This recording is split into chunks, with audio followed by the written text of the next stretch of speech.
تو آپ بتائیں گے کہ ایک جوان اگر بگڑتا ہے تو پورا گھرانہ تباہی کی طرف چلا جاتا ہے۔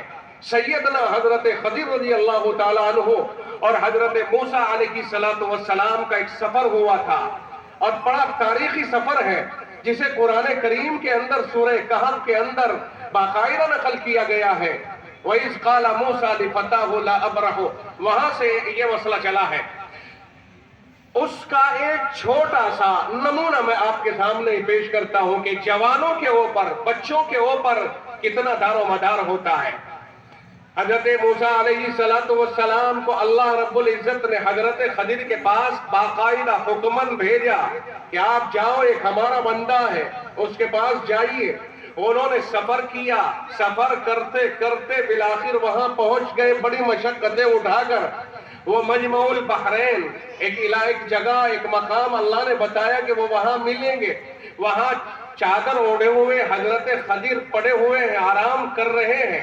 حضرت موسیٰ علیہ السلام نے سلام کیا، اور حضرت یوشع ابن نون کو وہ اپنے ساتھ لیے ہوئے خادم کے طور پر تشریف لے جا رہے تھے، انہیں سلام کیا۔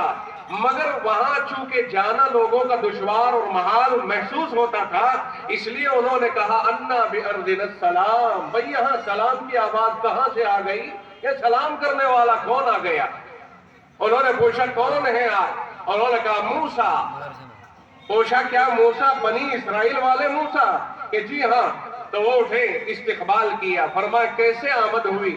انہوں نے کہا مجھے اللہ رب العزت نے بھیجا ہے آپ کے پاس، کچھ آپ سے سیکھنے سکھانے کے لیے بھیجا ہے، آپ سے سیکھنا چاہتا ہوں۔ انہوں نے کہا آپ میرے ساتھ نبھا نہیں سکو گے، کیونکہ میرا کام اور ہے اور آپ کا کام اور ہے۔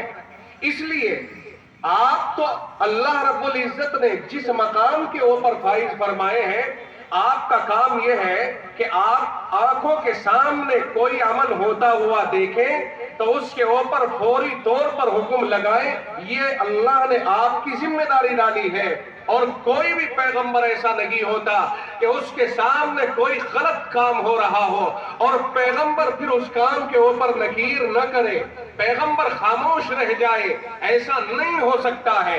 دنیا میں ہر آدمی خاموش رہ سکتا ہے، کسی مولوی کی کوئی مصلحت ہو سکتی ہے، کسی چودھری کی کوئی مصلحت ہو سکتی ہے، کسی نیتا کی کوئی مصلحت ہو سکتی ہے، لیکن پیغمبر کی کوئی مصلحت نہیں ہے۔ ان کے یہاں مصلحت یہی ہے کہ فوراً شریعت کا حکم بیان کریں۔ حضرت خضر نے کہا کہ آپ مانیں گے نہیں، چپ نہیں رہیں گے، اور میرے کچھ کام ایسے ہیں میرے ذمے کہ جن کے اوپر پردہ پڑا ہوا ہے، آپ انہیں دیکھیں گے کرتے ہوئے، ان کی شکل کچھ نظر آ رہی ہوگی اور ان کے پیچھے راز اور مصلحت کچھ اور ہوگی، لہذا آپ کے اور میرے درمیان میں نبھاؤ ہوگا تو کیسے ہوگا؟ کیونکہ آپ بولیں گے فوراً اسے غلط سمجھیں گے، اور اس کے پیچھے ایک راز ہوگا جس کی بنیاد پر میں اس کام کو انجام دوں گا، وہ ایک سبب ہوگا اور میرے لیے اس کو کرنا جائز بھی ہوگا، لیکن آپ کی نگاہوں میں وہ غلط ہوگا، آپ فوراً بولیں گے۔ حضرت موسیٰ علیہ السلام نے فرمایا کہ میں وعدہ کرتا ہوں آپ سے کچھ نہیں کہوں گا، میں بولوں گا نہیں۔ اور انہوں نے کہا چلیے ٹھیک ہے۔ حضرت موسیٰ علیہ السلام کو لے کر کے وہ چل دیے، دریا کے اوپر، کنارے کے اوپر کھڑے ہو گئے۔ ایک کشتی آئی جو دو یتیم بچے چلا رہے تھے، انہوں نے کشتی کو قریب کر دیا، یہ دونوں بزرگ اس میں بیٹھ گئے۔ آگے کو جب چلتے چلتے دریا کے بیچوں بیچ جب پہنچے تو حضرت خضر علیہ السلام نے کشتی کو توڑنا شروع کر دیا، اور تختے کے اوپر جہاں سے ٹوٹی اس کے اوپر پیر رکھ کر کے بیٹھ گئے تاکہ پانی نہ آئے۔ اب بتائیے آپ کی ظاہری نگاہیں کیا کہتی ہیں؟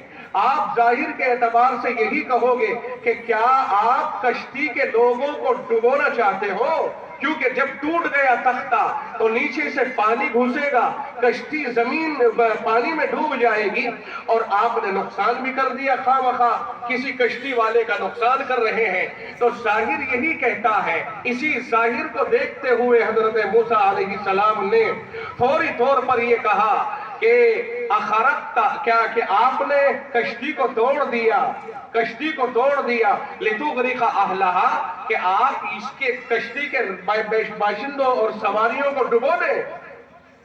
انہوں نے کہا دیکھو میں نے آپ سے کہا تھا کہ نہیں بولنا نہیں، آپ بول پڑے، لہذا آپ جائیے۔ انہوں نے کہا جی میں بھول لگ گئی تھی، اچھا اب نہیں بولوں گا، ٹھیک ہے نا، اچھا اب نہیں بولوں گا، مجھے معذرت کیجئے، میری قبول کیجئے۔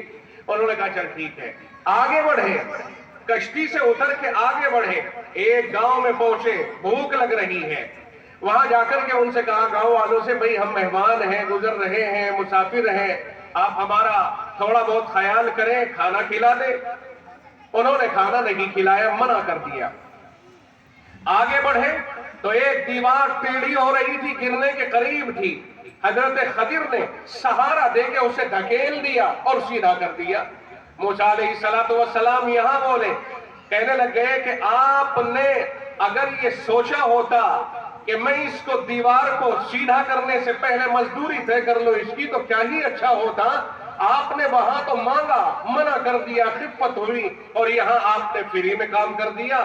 یہاں تھا موقع کہ آپ ان سے مزدوری لے لیتے اور اس سے اپنا کھانا وانا کھا لیتے، یہ بہتر تھا۔ اور انہوں نے کہا دیکھ پھر بول گئے تم، اب میرے اور تمہارے درمیان میں معاملہ ختم۔ اور انہوں نے کہا اچھا ہاں جی ایک موقع اور دے دیجئے، اچھا میں بھول لگ گئی، ایک موقع اور دے دیجئے، اور اگر میں اب کی بار بولوں تو پھر میرے اور آپ کے درمیان جدائی ہو جائے گی، پھر میں اور آپ الگ الگ، ایک موقع اور دے دیجئے، تیسرا موقع اور دے دیجئے۔ تیسرا موقع دیا، آگے بڑھے، بڑھتے چلے گئے، گاؤں میں گزرتے ہوئے دیکھا کچھ چھوٹے چھوٹے بچے کھیل رہے ہیں، ایک بچے کو پکڑا حضرت خضر نے اور یوں گردن کے اوپر سے کھوپڑی پکڑی اور کھوپڑی اتار دی، ختم کر دیا، مار کے پھینک دیا۔ موسیٰ علیہ السلام نے کہا اقتلت نفسا زکیۃ بغیر نفس، آپ نے خواہ ایک معصوم بچے کو قتل کر دیا، اس کا کوئی گناہ نہیں تھا، اگر اس نے کسی کو قتل کیا ہوتا، مانا کہ قتل کے بدلے قتل ہوتا، آپ نے خواہ ایک معصوم جان کو قتل کر دیا ہے۔ حضرت خضر نے فرمایا ھذا فراق بینی و بینک، بھائی ختم، اب میرے اور تمہارے درمیان میں جدائی، اب تم اپنے گھر کے اور میں اپنے گھر کا۔ بڑے آئے طالب علم بن کے، آپ تو طالب علم بن کے آئے تھے نا، سیکھنے آئے تھے، آپ نے ہمارے ادارے کے اصولوں کو نہیں نبھایا ہے، لہذا آپ کو چلتا کیا جاتا ہے۔ بات سمجھ، یہاں سے علماء نے بہت اصول نکالے ہیں ان سے، غلطی کتنی دفعہ، معذرت کتنی دفعہ، اور پھر کوئی زیادہ اگر کچھ گڑبڑ ہو جائے تو اس کو، یہاں تو پیغمبروں کا میں، یہاں تو کوئی طالب علم مانا غلطی نہیں ہو رہی ہے، یہاں تو اپنی اپنی ذمہ داریاں ادا ہو رہی ہے، مگر یہیں سے مسائل مستنبط کیے ہیں، یہاں کوئی طالب علم مانا غلطی نہیں ہے، یہاں تو موسیٰ علیہ السلام اپنی ذمہ داری کو ادا کر رہے ہیں کہ اگر کوئی خواب اپنی آنکھوں سے غلط ہوتا ہوا دیکھیں، اس پر فوراً نکیر کریں، اسے ٹوکیں، اسے روکیں، اور یہ ان کی پیغمبرانہ ذمہ داری ہے، انہوں نے اپنی ذمہ داری کو نبھایا۔ اور ادھر حضرت خضر علیہ السلام نے جو عمل کیا اس کے اوپر پردہ پڑا ہوا ہے کہ اس کی اصلیت کیا ہے، حقیقت کیا ہے، حقانیت کیا ہے، اس کا موسیٰ علیہ السلام کو پتہ نہیں تھا، اس کا پتہ تھا حضرت خضر کو۔ علم دو طرح کا ہوتا ہے، ایک علم ظاہری ہوتا ہے، ایک باطنی ہوتا ہے، کیا ہونے والا ہے، ایک علم یہ ہے، کیا ہو گیا، ہونے کے بعد جو دیکھ رہا ہے، ایک علم یہ ہے۔ بات سمجھ میں آ رہی نہیں کہ ہونے والا کیا ہے؟ ایک تو یہ ہے کہ کسی کو اس کا پتہ چل جائے، تو ابھی جب تک ہوا نہیں تو جس کے نزدیک ہونے کے بعد پتہ چلتا ہے جس کو، اسے تو ہونے کے بعد پتہ چلے گا، اور جس کو اس کا علم ہے کہ کیا ہونے والا ہے اسے تو پہلے ہی پتہ ہے نا۔ تو حضرت خضر کو اللہ نے وہ علم دیا تھا کہ کیا ہونے والا ہے، انہیں پہلے پتہ چل جاتا تھا۔ موسیٰ علیہ السلام کو وہ علم دیا تھا کہ جو ہو جائے اس کا کیا حکم ہے، اس پر کیا حکم لگے گا، یہ حرام کہا جائے، حلال کہا جائے، جائز کہا جائے یا ناجائز کہا جائے، دونوں میں فرق ہو گیا نا۔ موسیٰ علیہ السلام اس علم کے حامل اور حضرت خضر اس علم کے حامل۔ ادھر اللہ رب العزت نے حضرت موسیٰ کو حضرت خضر کے پاس بھیج دیا تھا کہ جاؤ وہاں جا کر سے ان سے بھی کچھ سیکھ لو۔ اور یہ امتحان تھا ایک طرح سے۔ حضرت موسیٰ علیہ السلام کو جب حضرت خضر نے جدا کیا تو کہنے لگ گئے کہ آپ جا تو رہے ہو واپس، لیکن جن 3 کاموں کو میں نے کیا اور آپ کو بولنے سے منع کیا تھا، آپ بول گئے، ان کاموں کی وجہ تو سمجھتے جاؤ، کہیں ایسا نہ سمجھو کہ کیا ہو گیا، کہنے لگے پہلا کام جو میں نے کیا تھا، کشتی میں بیٹھے، کشتی کو توڑنا شروع کر دیا، پانی اندر آنے سے بچانے کے لیے پیر رکھ لیا وغیرہ۔ پہلا کام جو میں نے کشتی کو توڑا تھا، اس لیے توڑا تھا کہ اس طرف ایک ظالم بادشاہ رہتا ہے، اور جو اچھی اور صاف ستھری کشتی ہوتی اسے وہ چھین کر کے اپنی ملکیت بنا لیتا۔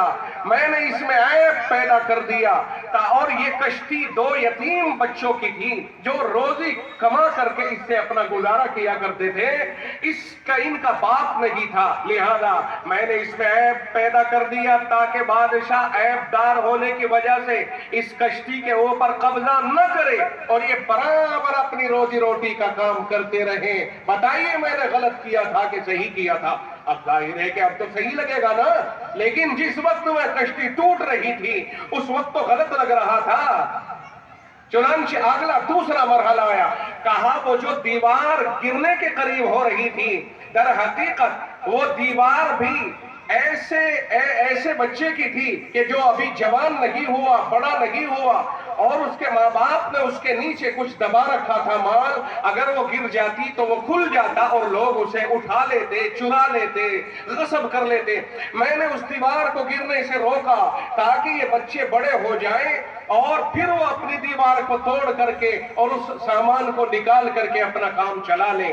غلط کیا کہ صحیح کیا؟ کہا بھائی یہ بھی صحیح نظر آیا۔ تیسرا جو ایک بچے کو قتل کیا تھا، بچے کو جو قتل کیا تھا، در حقیقت وہ بچہ آگے چل کر کے بڑا ہوتا اور بڑا ہو کر کے وہ کفر پر چلا جاتا، غلط کام کرتا، اور ماں باپ کو اس سے اتنا پیار تھا کہ وہ اس کے پیار میں کفر اختیار کر لیتے اور ان کا ایمان چلا جاتا، وہ بھی جہنم میں جاتے اور بچہ بھی بڑا ہو کے جہنم میں جاتا۔ میں نے چاہا کہ ماں باپ کو اس کے ایمان پر باقی رکھا جائے اور بچہ ابھی چونکہ کفر پر نہیں گیا ہے اسے ختم کر دیا جائے، سب کے سب اپنی اپنی جگہ پر ٹھیک ٹھاک رہ جائیں۔ اب بتائیے کہ غلط کیا کہ صحیح کیا؟ آپ کہیں گے جی صحیح ہو گیا، بچہ بھی بچپن میں ختم ہو گیا تو وہ بھی گناہگار نہیں، اور ماں باپ جو آگے چل کر کے اس کی محبت میں کفر پر جاتے، اپنے ایمان سے ہاتھ دھو بیٹھتے، یہ بھی ٹھیک ٹھاک رہ گئے۔ تو اب لگا کہ ہاں ٹھیک ہو گیا، مگر پہلی فرصت میں لگ رہا تھا کہ غلط ہو گیا۔